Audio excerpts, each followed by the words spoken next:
If artificial intelligence can do your work faster than you, what exactly should you be doing?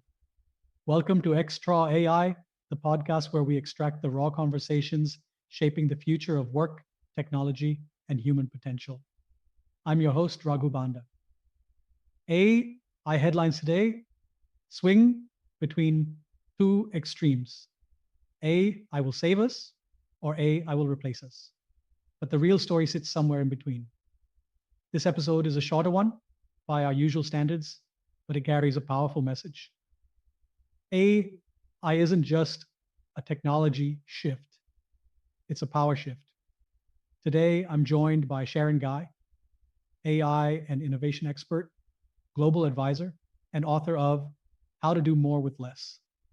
Sharon has worked at the intersection of AI, business, and human decision making, from China's hyperscaled digital economy to global enterprises navigating lean teams and rising complexity. In this conversation, we cut through the hype and get practical. What should humans keep doing as AI takes over tasks?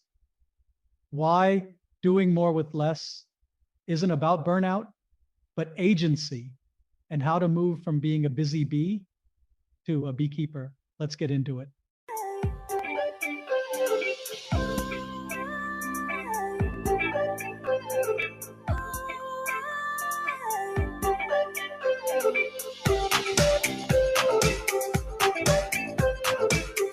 All right, let's get started.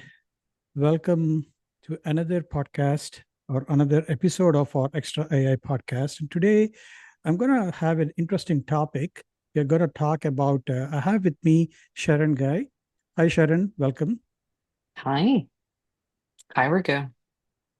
All right. So today, Sharon, we are going to talk about how to do more with less in the age of AI. I know this is where there is there's a lot happening out in the world with AI around. I know you worked across China, Silicon Valley, and a lot of global enterprises.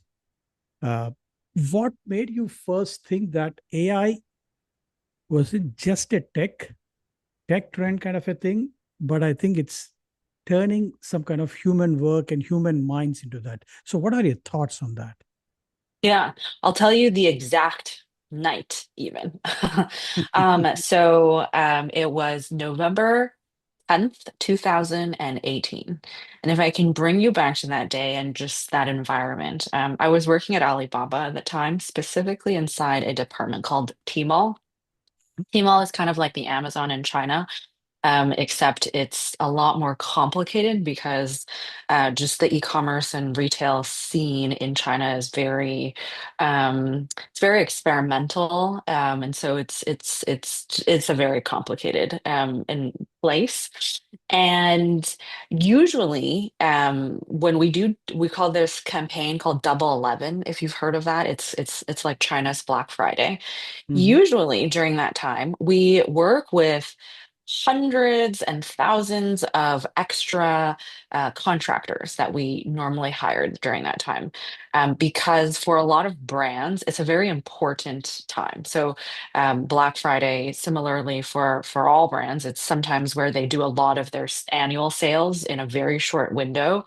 And a Double 11 in China, usually a brand will sell about a third of their annual online sales during that period. So if you miss that window, your numbers are dipping.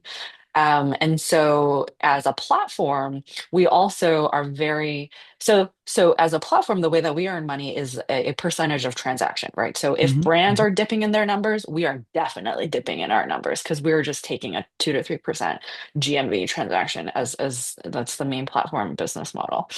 And so during that time, it's all hands on deck. You Mhm. might have heard of this term called 996. It's like a work Right. schedule of 9 a.m. to 9 p.m., 6 days a week. We were totally doing that during that time. Mhm. And not only were we doing it, but all of the agencies and contractors that we were working with is also kind of there with us.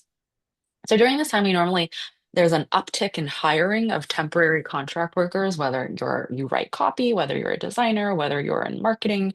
Um, but in that moment or on that night, there was a tool that was shown to me, and it Mm-hmm. was a very old, and by now it's a commonly known generative AI tool that, like a Mid-Journey, like a we now it's called Pick Copilot Right. from Alibaba, that you put in a prompt and you say if this is the product or the like your background, for instance, if this background is blue right now, I want to change it to green, and you put in a prompt and it will change it for you. So it released a lot of human resources that we needed, to write copy, to create designs, and it just made all of us work so much faster. And we also realized we didn't need that many more people anymore.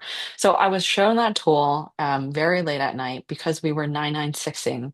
It Mm-hmm. was 10 p.m. in the office where we saw this demo. And that was the night that I realized that, this is not the same as a automation type of thing where it's more, where a workflow or process is being automated. This is We originally needed several people, several hours to complete something, and now a tool is completing it for us. And then if we multiply that with the number of other tasks that we could then use AI, now we call them AI agents, but at the time the tech wasn't as sophisticated. Um, but the same principle was being used. So, now if we multiply that with a number of different roles, number of different tasks, like the amount of work and hours you can save is truly incredible. Mm-hmm. And so that was my moment of realization where this is probably something that we should Something pay different. attention to. And then ChatGPT was launched a couple of years after, and then the world kind of went on its frenzy and took its turn. And now technically we're 4 years after that. And I think it's still very uneven in terms of Right. adoption. Like the other day I was on a flight and I turned to this woman next to me and then she asked me what I do. And then I said it relates to AI and because this Yeah. popular app called ChatGPT. And then she said, "Oh, I've heard of that." So it's a humbling moment of, Right. realization for me that, like, sometimes we feel like we're in like a little AI bubble and things are happening all the time. There's new models being churned out and it's like a fire hose of Mm-hmm. stuff. But yet there are many corners of the world with many different people in the different professions that they do where they're almost oblivious to what's happening. And sometimes I think we forget those people. Um, but it's like a stark reminder that sometimes it feels like things are happening so fast, and So yet fast. Yeah. Yeah. things don't things aren't changing for many others. No, that's a wonderful backstory that you have provided. So let me get into this question. I know uh, this aha moment or this chat GPT moment. I think nowadays we feel now many people have these kind of what do you let me put it this way. People are working a lot more, I would say, with but I feel that a lot less sometimes. You're trying to do more with less number of things that you have, right? So what do you think? But people feel a lot more busier, but Mm. again still the impact is not yet there. Is this something that can be fixed, or do you think people are not utilizing the tools in the right way, or they are not utilizing AI in the right way? Yeah. Um, I think there's two things I would say to that. The first is, so I have this quote in the book, that's basically, if you're not using AI in this current age, it's kind of like entering the race with a with a wagon instead of a Ferrari. And it's Hmm. okay when in this race, everyone uses a wagon. But when one person starts upgrading to the Ferrari, it causes everyone to start upgrading to the Ferrari. I think in specifically Silicon Valley, everyone has upgraded to the Ferrari. So if you're in the wagon bandwagon, if you're in the wagon world, you feel like you need to upgrade too. And in the Ferrari world, because everyone is working with a hyper fast speed, it feels like we're working much more than we are before. It's like you know Tim Ferriss's book 4 Hour Work Week and that vision that he had that oh if I organize my resources correctly then you can too work 4 hours a week. I think that was the ideal that was painted to many people in the corporate sphere or in that zeitgeist in that time in whenever that book was launched, like in the 2000s or 2010s. Right, That right. was the tone of the time. Work-life balance, burning out, like those were the themes then. Um, and now it's like a rat race of people chasing the new tool to automate more things, and it's just more and more. There's also these two branches of so in Chinese it's called tangping, which means lying flat, and then it's involution or neijue. It basically means there's in work there's two types of people. There's people that will always hustle and kind of 996, and then Hmm. there's the people who kind of just does the bare minimum and they're more interested in life instead Right. of work. Yeah, and I think what's happening with AI and what you said and why it feels like we're actually working more now is a difference in personality and the way that you look at work between one and the other. Because if you are more of a hustle culture type, you'll feel like you're working a lot more Lot because more. on top of what you're doing already every day, now there's that extra percentage that you have to devote every single week to testing out tools, to redefining workflows, to um, consuming more information. And I mean, since the launch of ChatGPT, even for me, until now, I have probably swallowed way more information, Right. knowledge, text in these past 4 years than than like the 2018 to 2022 mark. Um, and so I think we all have. And so that's what it kind of feels like. Um, can we go back to the wagon world where now we let AI take away a lot of our work and we just twiddle our thumbs or go golfing. We can too. It kind of depends on your larger environment and what's expected of you. So, because we also have that, I think, in the Hmm. corporate sphere where some people are just good at learning something. And in a team, you have this person that's very AI fluent who's working probably an hour a day while the rest of the teammates are slaving away with human labor. And this person is kind of having a moment of um, clarity and mental health and not Right. burning out anymore while the others are suffering. But it's like because he or she has upgraded, it causes everyone else to try to chase what he has Cheers. been Yeah. doing. Yeah, and I think these are all moving targets. They're all moving moments. And then if you look on a bigger lens, like from team to team or company to company, like if one company is very AI fluent, their employees are probably have better mental health, not burning out, very letting AI do all the work. And a company that's more traditional and they're doing things the old way and they feel like they have to catch up. It's only a matter of time before they do.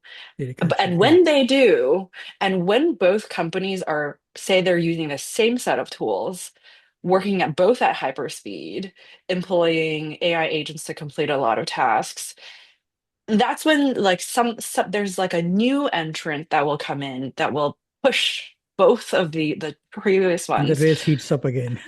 And it heats up again, right? So there's that saying, I think it was from Jeff Bezos. I don't really Yeah. remember.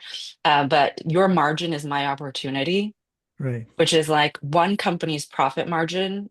Like if you are the incumbent, um, Yeah. and you have done things very well and you have a very healthy profit margin, and I'm the new entrant, like because your profit margin is that big, that is my opportunity. And so it's because of, capitalism and things, the way that Hmm. things are just set up in America, it is an unending chase. It is a race. That's just how naturally things are unfolding. Um, is that healthy? Is that, So, so here at this, is that good? I mean, that's another whole discussion.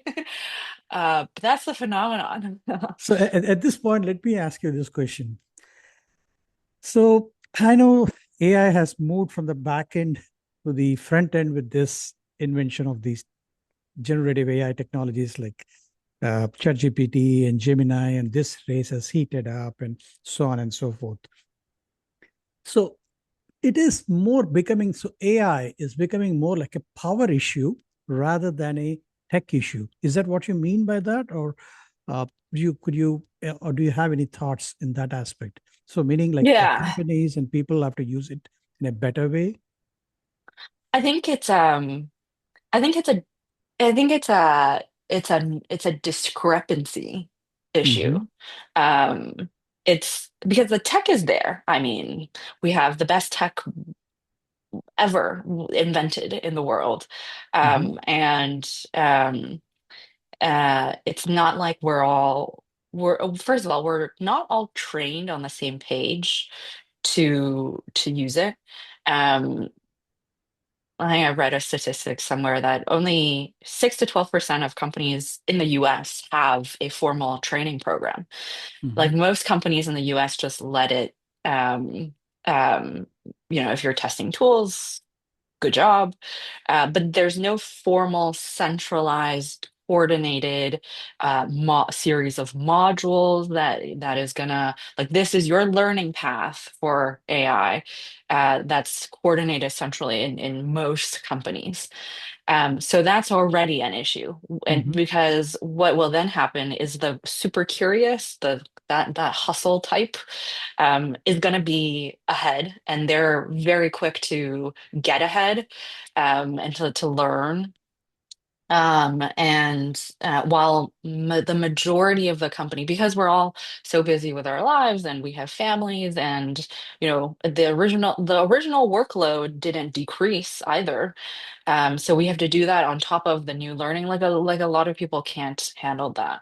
Um, what we said in the beginning, there's very few people who can balance you know, Right. um, a traditional 9 to 5 with something on the side, uh, with their family, like let alone doing any of that well. So it's very rare to find people who can multitask like that. So that's the first issue is there's no leveling of playing field. There's no baseline AI literacy that is synchronized in companies. And then the second thing is uh, I think a lot of teams are also resistant to it Hmm. because of the fear and the anxiety.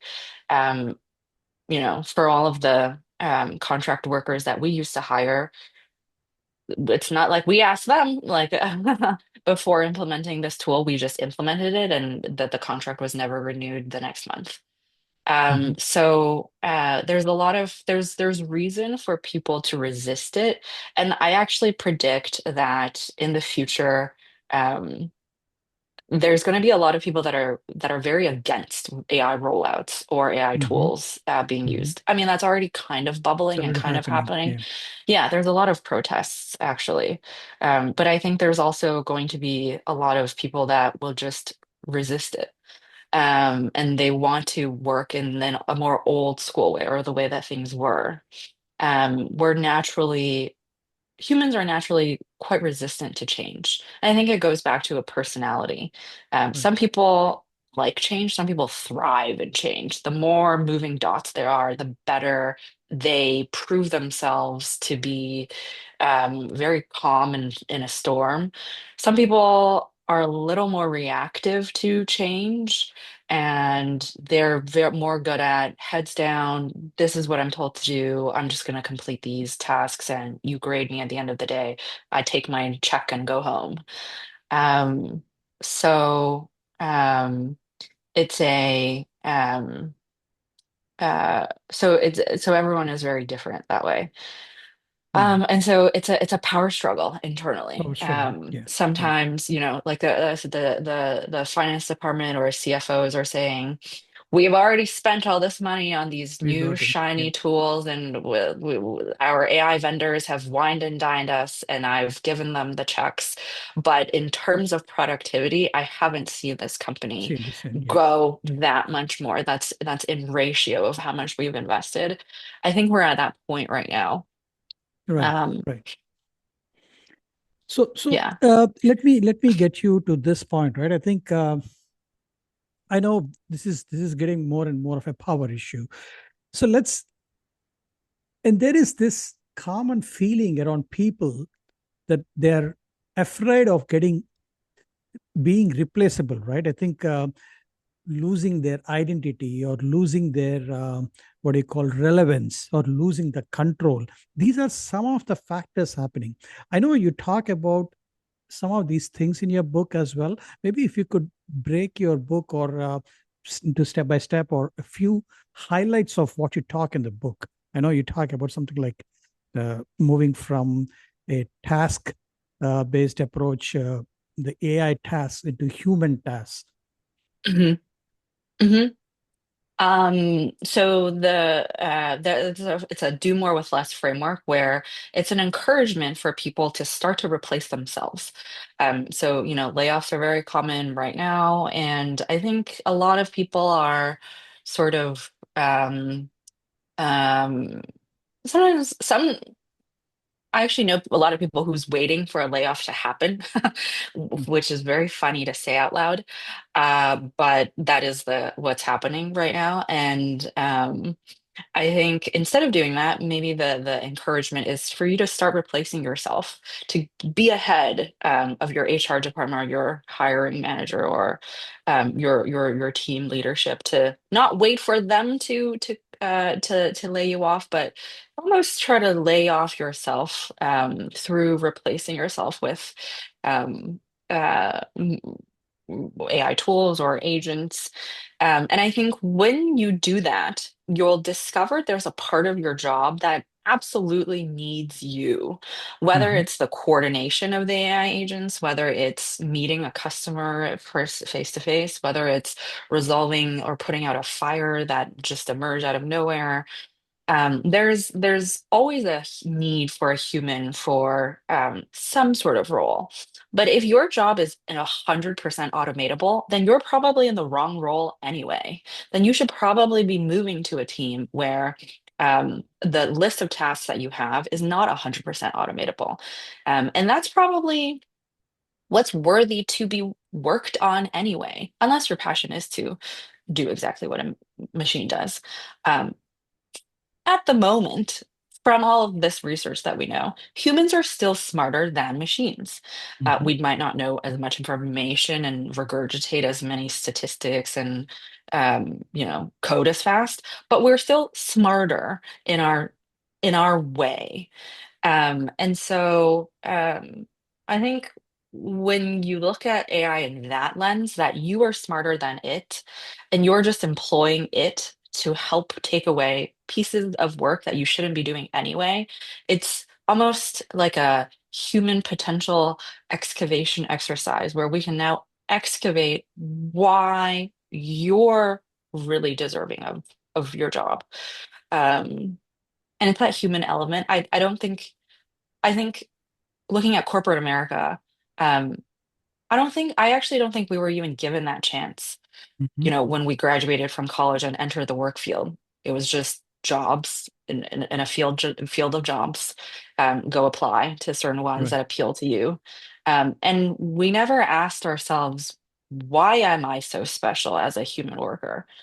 But I think now with all of these things that's happening AI, we can discover it. And it's a slow exercise, but and I think for now, for some of us, it's like now you must discover it. Before it was, okay, discover it on your own time. Now it's you have to figure out what it is. So here, I know we have few more minutes left. I know. Uh, Let me come to this. I term this as the extra AI question or the $1 million question. How do one make themselves irreplaceable in this kind of an AI-driven economy? Or if there is some kind of a guidance or that you would like to give it to the audience?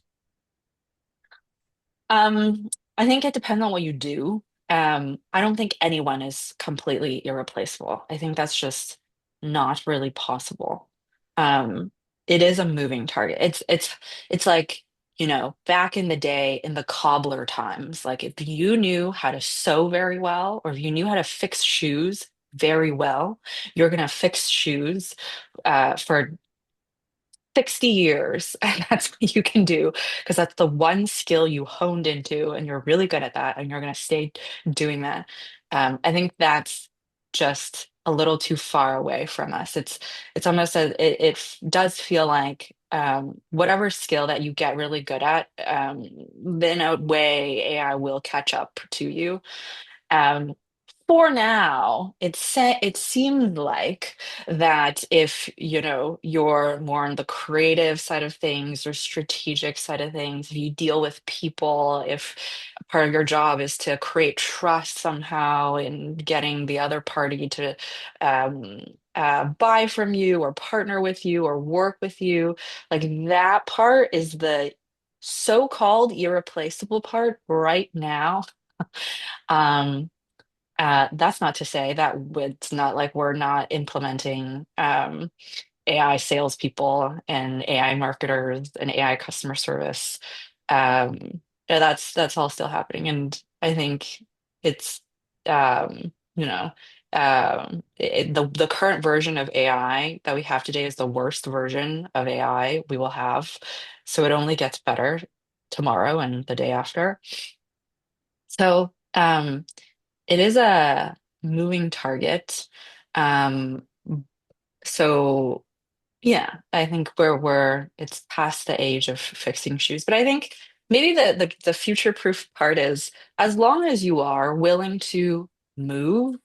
and be agile to moving to the new department or changing your role a bit. Um, and not be so fixed in what you do every single day. As long as you're open to that, then you'll be fine. Um, and if you embrace that, like the only constant is change, kind of that concept, then you will be fine. So before you can give a shout out to your book, I know I want the audience to read all the chapters in your book, but if there is one chapter, if the reader wants to maybe start with one chapter, or if they have time to read one chapter to get started with, what is that thing that you would suggest them to get started with, or get the gist of uh, to understand what the book is talking about? Oh, well, what book I was talking about? Probably chapter one, or the first chapter. Um, my editor actually asked, why do you want to start the book with will AI replace me? Like kind of hitting the Right, question right. first, instead of doing more of a preamble and building it up. Because I said that's what people are most concerned about. And the sooner we rip the band-aid off, and the sooner we're in a mode of discovering what the answer is, I think the better we will be. And, information is a dime a dozen these days. Like there's just there's like so many different, whether it's books or TikTok videos or physical books that you need to read. Right, right. Like I'd rather get to the point and for people to walk away with something that is usable right away than to wait. Beautiful. You want to do a quick shout out to the name of the book and your website or something like that?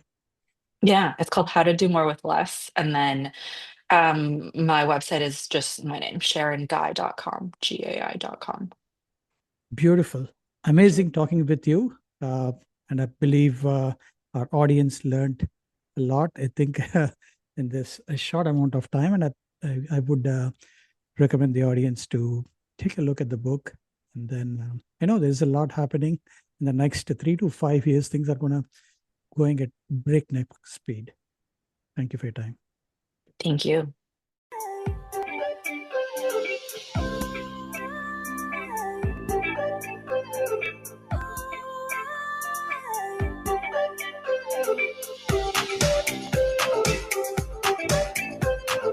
As we wrap up, here's the real takeaway.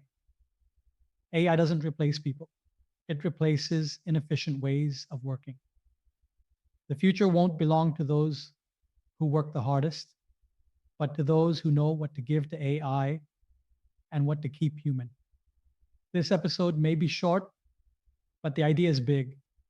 Productivity is no longer about effort. It's about orchestration. If this conversation made you pause, rethink, or look at your own work differently, then it did its job. Thank you for listening to XTrawAI. If you found value here, share it, subscribe, and stay tuned. More raw AI conversations are coming. Happy predicting the future with AI technologies. Until next time, stay curious, stay human, and stay ahead.